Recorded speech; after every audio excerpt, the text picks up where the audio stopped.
Good morning, মোৰ মৰমৰ ভাইটি ভণ্টি সকলোকে অসমীয়া ডিজিটেল ইউটিউব চেনেললৈ স্বাগতম জনাইছো। আমি যেহেতু ক্লাস 7 ৰ ম্যাথমেটিক্সৰ অৰ্ধহলনি 1.1 টো আলোচনা কৰি আছিলো। আজি আমি এই ভিডিঅ'ত 17 ৰ পৰা আৰম্ভ কৰিম। আমি যেহেতু 16 লৈকে কৰিছিলো। আমি 17 নম্বৰ কোৱেশ্চনটো আমাক কি দিছে? সংখ্যা ৰেখা ব্যৱহাৰ কৰি মান নিৰ্ণয় কৰা গৈছে। আমাৰ সংখ্যা ৰেখা ব্যৱহাৰ কৰি কি কৰিব গৈছে? মান নিৰ্ণয় কৰিব গৈছে। প্ৰথম কোৱেশ্চনটো কি দিছে? +5 +3 এটো কি হৈ যাব? এটো +5 to 5 আহিলে প্লাস এ মাইনাস কি হৈ গল? -3 আহিলে 5 ৰ পৰা 3 গলে মানে কিমান থাকিব? 2 আহিলে। গটিকে আমাৰ প্ৰথম কিমান আছিল? +5। গটিকে আমি 0 ৰ পৰা হোম সাইডে গলো, যেহেতু +5 আছে, +5 হলে মানে কোনটো সাইডে হ'ব? ৰাইট সাইডে। গটিকে এটা আমাৰ +5 আহিলে। যেতিয়া +5 ৰ পৰা 3 টো মাইনাস কৰি দিলো, কিমান আহিলে? 2 আহিলে। গটিকে এটো আমি আৰু কি কয় 5 পালো। 5 ৰ পৰা আমি কিমান মাইনাস কৰি দিছো? 3। গটিকে 3 বাৰ গলো 1 2 3। গটিকে আমি ইয়াত কি পালো? 2 পাই গলো। আমি এতিয়া সংখ্যা ৰেখাত আমি 2 বহাই দেখালো। 2 এতিয়া ৰান কৰি দিছো, যেহেতু আমাক কি কৰিব দিছে? 2 বহাব দিছে। বুজি পালানে? এতিয়া আমি 2 নম্বৰ কোৱেশ্চনটোত আহো।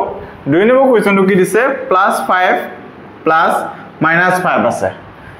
+6 আছে। +6 to 6 আহিলে আৰু প্লাস এ মাইনাস কি হ'ব? মাইনাস। আৰু 6 ৰ পৰা -5 কৰিলে মানে কিমান আহিলে? 1। এতিয়া আমাৰ প্ৰথম কিমান আছিল? 6 আছিল। +6 আমি +6 গলো। তাৰ পিছত কিমান মাইনাস কৰিছো? -5। -5 কৰিছো 1 2 3 4 5। এটো 5 আহিলে। গটিকে এটো 1 টো ইয়াত হ'ব। আমি সংখ্যা ৰেখাত আমি 1 টো ইয়াত বহাই দেখালো। বুজি পাইছানে? একেবাৰে সহজ হয় নাই? এতিয়া আমাৰ 3 নম্বৰ কোৱেশ্চনটো কি দিছে? -6 +5 -6 আছিল, প্লাস এ মাইনাস কি হ'ব? মাইনাস। মাইনাস কি হ'ব? প্লাস হ'ব। কিমান হৈ যাব? -11। গটিকে আমি মাইনাস নাম্বাৰ বিলাক কোনফালে আহিব? আমাৰ 0 ৰ পৰা লেফট সাইডে। প্ৰথম কিমান আছিল? -6। 0 ৰ পৰা -6 আহিলো আৰু যেতিয়া -5 কৰি দিলো, তেতিয়া কিমান হৈ গল? -11। গটিকে এটো কিমান আহি গল? এটো মাইনাস। আকৌ 6 ৰ পৰা আমি আকৌ কিমান আহিব লাগিব? -11। গটিকে আমি এটো সংখ্যা ৰেখাত বহাই দেখালো -11 টো। এতিয়া কোৱেশ্চনটো কি দিছিলে আমাক? -8 + -3 আছে। -8 টো আহিলে প্লাস এ মাইনাস কি হ'ব? মাইনাস হ'ব। আৰু মাইনাস এ মাইনাস এটা কি মান হ'ব? প্লাস হ'ব। প্লাস মাইনাস এ মাইনাস কি হৈ যাব? প্লাস হ'ব। গটিকে এতিয়া 8 আৰু 3 যোগ কৰিলে কিমান হ'ব? 11 -11 আহিলে। আৰু ডাঙৰ সংখ্যাটোৰ আগত কি আছে? মাইনাস আছে। গটিকে কিমান হ'ব? -11। এতিয়া কিমান প্ৰথম কিমান আছিল? -8। 0 ৰ পৰা আমি প্ৰথম কিমান আহিলো? -8 আহিলো। তাৰ পিছত কিমান আছিল? আমি আনসাৰ কিমান পাইছো? এই দুটা যোগ কৰি মিলি 11। গটিকে আমাক কোনটো সংখ্যা বহাব লাগে? -11 টো। গটিকে এটো কি হৈ গল আমাৰ? 11। আশা কৰো সকলোৱে বুজি পালা 17 নম্বৰ খিনি। আমি এতিয়া 18 নম্বৰ কোৱেশ্চন কিটা কৰি। 1 নম্বৰ কোৱেশ্চনটো কি দিছে? -6 + 23 + -2 + -6 + 23। এটো আমাৰ যেতিয়া আমি বিধিসমূহ পঢ়িছিলো, এটো যদি আমি বিধিমতে যদি চাব যাও, তেতিয়া এই কোনটো বিধি আছে? ক্ৰম বিনিময় বিধি। এতিয়া আমাক এটো শুদ্ধ নে অশুদ্ধ কি কৰিব দিছে? আমাক বিচাৰ কৰিব দিছে। আমি প্ৰথমে কি কৰিম? এটো সাইডে লেফট সাইডে, এটো লেফট সাইডে আছে, হয় নাই এটা? ইকুৱেলৰ লেফট সাইডে আছে আৰু এফালে ৰাইট সাইডে আছে। যেতিয়া এই দুইটা সাইডে আমাৰ ভ্যালু কিটা ইকুৱেল আহিব, তেতিয়া আমাৰ কি হ'ব? এটো শুদ্ধ হ'ব। যদি নাহে তেতিয়া কি হ'ব? আমাৰ এটো এই উক্তিটো অসত্য হ'ব। গতিকে আমি এতিয়া কৰি চাও। -6 + 23 এটো কি হ'ব? +-2 এফালে ইকুৱেল টু ইমান দিয়া আছে, হয় নাই?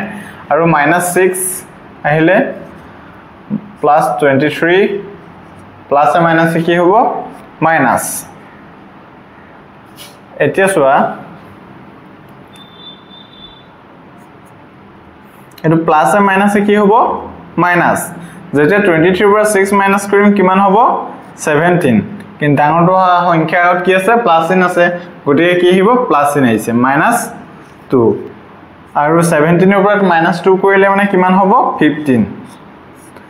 এটো আমি লেফট সাইডে কিমান পাইছো 15 এতিয়া আমি রাইট সাইডে কৰি চাও -2 আছে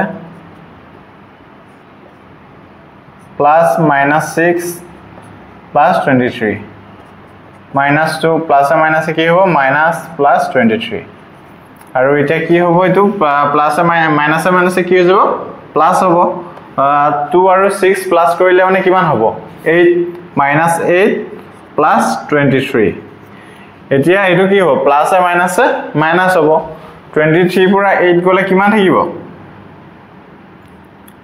15 কাৰণ ডাইৰেক্ট প্লাস এ মাইনাস হল কিন্তু ডাঙৰ সংখ্যাৰ লগত কি চিন আছে প্লাস চিন আছে গতিকে এটো কি আহিব প্লাস চিন আহিব এতিয়া left hand side equal to right hand side দুইটা সাইডে কি ওলাইছে ইকুয়াল ওলাইছে গতিকে উক্তিটো কি হ'ব প্ৰথম উক্তিটো কি হ'ব শুদ্ধ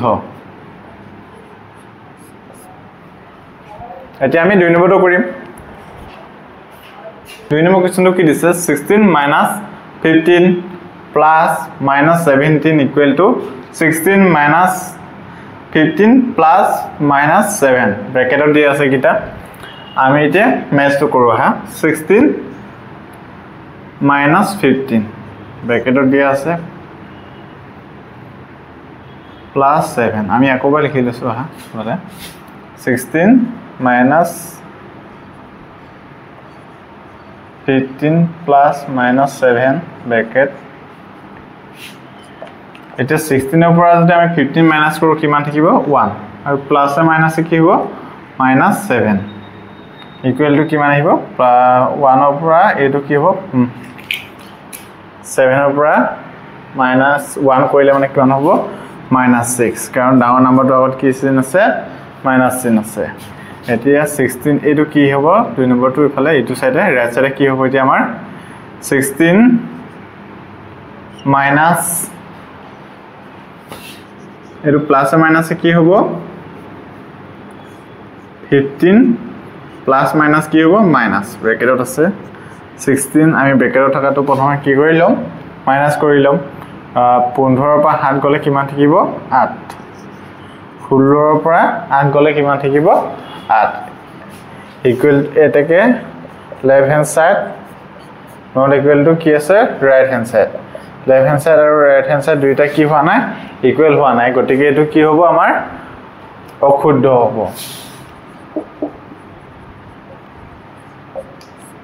তোমালোকে আমি ইমানখিনি নকৰাকে তোমালোকে ইয়াতে তোমালোকে আনসাৰটো উলিয়াই দিব পাৰা যে আমি কৰ্ম বিনিময় বিধি কি আছিল যেতিয়া কৰ্ম বিনিময় বিধি হয় কৰ্ম বিনিময় বিধিয়ে বিয়োগটো কি নচলে মানি নচলে বিয়োগটো কৰ্ম বিনিময় বিধি আমি বিয়োগত আবদ্ধ নহয় -15 এটো কি হ'ব প্লাস এ মাইনাসে কি যাব -7 হয় নাই আমি ইয়াতে গম পাম আৰু এটো যদি আমি এনেকে লিখিলো 16 -15 প্লাস এ মাইনাসে কিমান হ'ব 7 এনেকে যদি চাও আমাৰ গুটেকেটা মাইনাসত আহিব নাই গটিকে আমি ইয়াতো আনসাৰটো উলাই দিব পাৰো যে ইমানখিনি নকৰাকে আমি ইমানতেও আমি একেবাৰে সহজভাৱে উলাই দিব পাৰো যদি তোমালোকৰ ইয়াত অসুবিধা হয় তেনেহলে তোমালোকে এন্ডাৰ কৰি লবা যদি কাৰণ কৰ্ম বিনিময় বিধিয়ে বিয়োগত আবদ্ধ নহয় বিয়োগটো মানি নচলে বুজি পালানে এতিয়া আমি 3 নম্বৰ কোৱেশ্চনটো কৰো হা 18 নম্বৰ 3 নম্বৰ কোৱেশ্চনটো কি দিছে স্বাভাৱিক সংখ্যাসমূহ বিয়োগত আবদ্ধ স্বাভাৱিক সংখ্যাসমূহ বিয়োগত আবদ্ধ মানে কি হয় যেতিয়া আমি যিকোনো দুটা স্বাভাৱিক সংখ্যা যদি বিয়োগ কৰো তেতিয়া আমি নেক্সট টু যেটো বিয়োগ কৰি মেলি আমি নেক্সট সংখ্যাটো কি পাম বুলি কৈছে বিয়োগ পাম বুলি কৈছে আমি কৰি চাও উদাহৰণস্বৰূপে 2 - 6 2 - 6 কৰিছো সাপোজ তেতিয়া কিমান আহিব -4 -4 টো কি হয় স্বাভাৱিক সংখ্যা হয় জানো স্বাভাৱিক সংখ্যা নহয় গটিকে কি হ'ব স্বাভাৱিক সংখ্যাসমূহ বিয়োগত আবদ্ধ নহয় সকলো আমি স্বাভাৱিক সংখ্যা বিয়োগ কৰিলে আমি কি হয় স্বাভাৱিক সংখ্যা নাপাও গটিকে এটো কি হ'ব এই 3 নম্বৰ উক্তিটো অসত্য হ'ব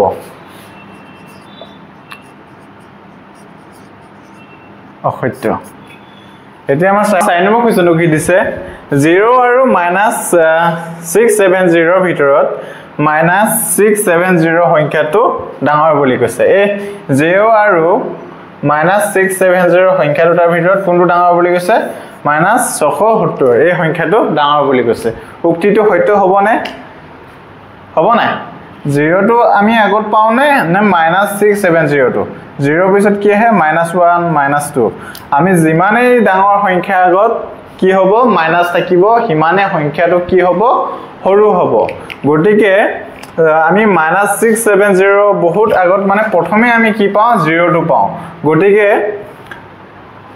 -670 টো ডাঙৰ হ'ব নে 0 তকৈ নহয় কাৰণ কিয়ৰ কাৰণে নহয় মাইনাস চিহ্নটো আছে যিমানে ডাঙৰ সংখ্যা আগত মাইনাস চিহ্ন থাকিব হিমানে সংখ্যাটো কি হ'ব সৰু হ'ব আমি আগৰ ভিডিও গিটাত আমি আলোচনা কৰি আছো ইয়াৰ বিষয়ে তোমালোকে এটো বুজি পালা চাগে গতিকে উক্তিটো কি হ'ব এটো অসত্য হ'ব কাৰণ -670 সংখ্যাটো ডাঙৰ নহয় 0 তকৈ এটো কি হ'ব অশুদ্ধ